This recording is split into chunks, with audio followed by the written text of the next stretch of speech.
ma'am. The ICU team asked me to come talk to you about a feeding tube for your husband. I heard that he's been confused and that he failed his swallow test this morning. Did he have any trouble swallowing before this hospitalization? Oh, well, he's had 10 strokes before. Oh, wow, I'm sorry. I would imagine yes then. It all started with the blue toe. What? Well, the vascular surgeon was going to cut it off, but the lab test wasn't right, so she couldn't do it. And this was before the polycythemia vera diagnosis, of course. Turns out all those lab tests were actually doing the bloodletting, but they didn't even realize it was helping him. But what about vascular surgeon wanted to operate, but she saw Dr. Cooper walking by in the hallway, and she grabbed him, and he saw the lab test and said, no, don't do it. He diagnosed the polycythemia vera. Did he ever? That's when they ended up taking off 4 units of blood. This was before his second MRSA infection. He was on the breathing machine for about 2 weeks then.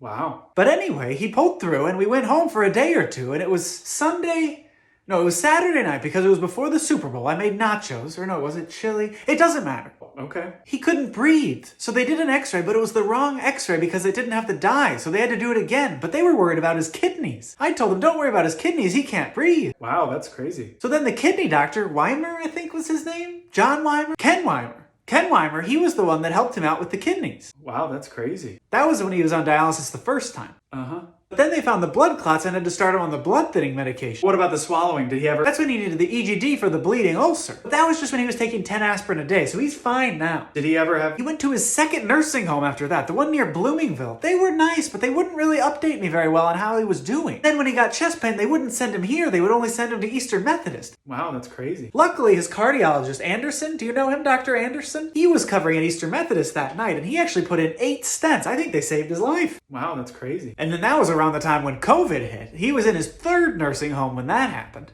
And when he was there, he choked on his soup once, so they got a speech therapist working with him, and she told him he needs to take small little bites, but otherwise he does okay. He didn't listen to her, though. You know how men are. No offense. So did he have trouble swallowing before he came into the hospital? No. Okay, bye. Wait, you don't have any more questions for me? I'm retired. Oh, back when John retired, he was always...